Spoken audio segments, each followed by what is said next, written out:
Oui, alors la situation est restée relativement bloquée. Ce qu'on peut dire, c'est que il y a une relation de confiance qui a été un petit peu rompue entre certains donneurs d'ordre, j'ai envie de dire, et les transporteurs.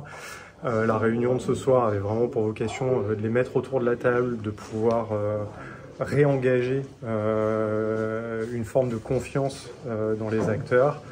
Ensuite, ce qu'on peut constater, c'est que du côté des transporteurs, on a l'évocation de situations très particulières sur des marchés qui sont nommément cités, sur lesquels effectivement ils souhaiteraient que les prestations de transport puissent être réévaluées. Et puis certains transporteurs qui sont plus dans une dynamique d'essayer d'obtenir une revalorisation un peu générale de la prestation de transport à La Réunion.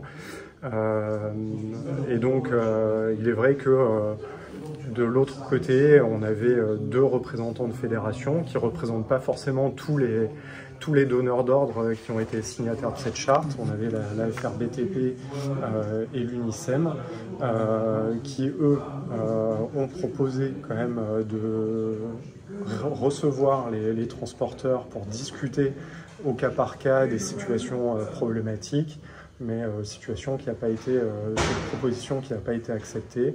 Donc c'est vrai que la balle est un petit peu dans le camp de l'UNICEM et de la FRBTP, qui doivent revenir demain vers les transporteurs pour évaluer, on va dire, les modalités sur lesquelles ils pourraient améliorer les prestations, les prix des prestations de transport sur certains marchés.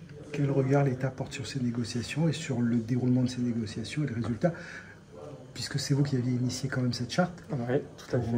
Pour des pratiques, pour des bonnes pratiques, et finalement vous avez du mal quand même à faire en sorte que ça fonctionne.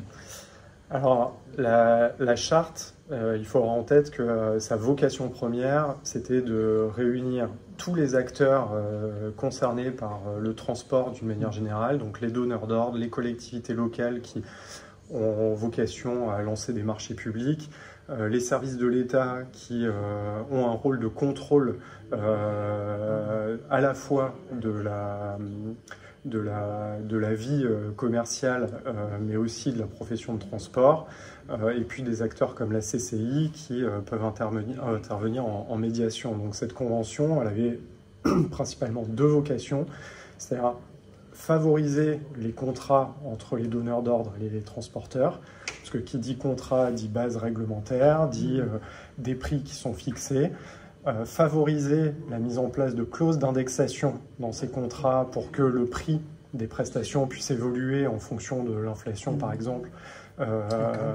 locale. Et puis du côté de l'État, ce qui a été mis en place, c'est notamment une vague de contrôle des délais de paiement dans le domaine du transport, parce qu'on se rend compte qu'effectivement, il y a des pratiques qui conduisent certains donneurs d'ordre à payer très tard les entreprises de transport, ce qui génère des problèmes sur leur trésorerie. Et puis l'engagement également de mettre en place une stratégie de contrôle de la relation contractuelle. Donc la vocation, c'est vraiment garder l'État dans son rôle régalien. Et puis l'enjeu de la réunion de ce soir, du point de vue de l'État, c'était vraiment de renouer un échange et un dialogue entre les différents acteurs. Alors certes, le délai de prévenance n'a pas permis d'avoir tout le monde autour de la table, mais effectivement, ce qu'on constate, c'est quand même une demande des transporteurs qui a tendance à basculer de la mise en œuvre de cette charte à une demande de revalorisation globale des tarifs qui n'était pas fondamentalement l'enjeu initial. Donc ensuite, cette convention, je pense qu'elle a du sens aussi parce qu'il est notamment prévu que la CCI puisse, sur certaines situations, jouer un rôle de conciliateur, de médiateur. Et finalement, c'est une charte dans laquelle chacun s'est engagé. Je pense qu'il était utile aussi de rappeler à chacun la responsabilité qu'il avait à s'engager dans cette charte et dans laquelle chacun a un rôle à jouer. Mais la vraie difficulté, c'est qu'il faut que tout le monde joue clairement le jeu. pour qu'elle puisse produire ses effets. Mais comme vous le savez, c'est une charte qui facilite les bonnes relations entre les différentes parties, mais on est dans un domaine où les prix sont libres, où ils ne sont pas réglementés, et ce qui était, je le rappelle, la demande initiale des transporteurs au moment où on a commencé à travailler sur cette charte. Voilà, il y avait une demande que l'État fixe des prix, ce qui n'est pas juridiquement possible. Encore un mot, risque de paralysie de l'économie réunionnaise si jamais le mouvement venait à durer. Alors effectivement, l'économie réunionnaise connaît quelques difficultés en ce moment. On sait qu'il y a des tensions dans certains secteurs d'activité. Le BTP qui connaît une crise depuis pas mal de temps, crise sur laquelle l'État s'est aussi beaucoup mobilisé.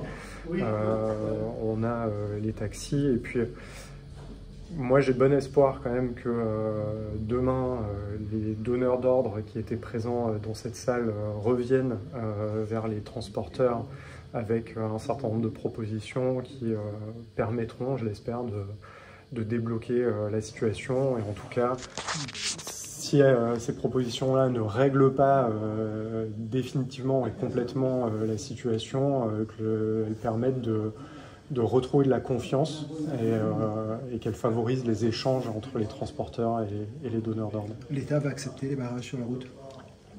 Alors, je ne vous cache pas qu'ils n'ont pas évoqué de barrage sur la route pendant la réunion. Peut-être devant vous, j'en sais rien. Mais non, pas de barrage sur la route. Et de ce que j'ai compris, des discussions que j'ai pu avoir avec les transporteurs au moment où ils quittaient la réunion, l'idée était en tout cas demain, de maintenir la pression telle qu'ils l'ont fait aujourd'hui auprès de certaines entreprises.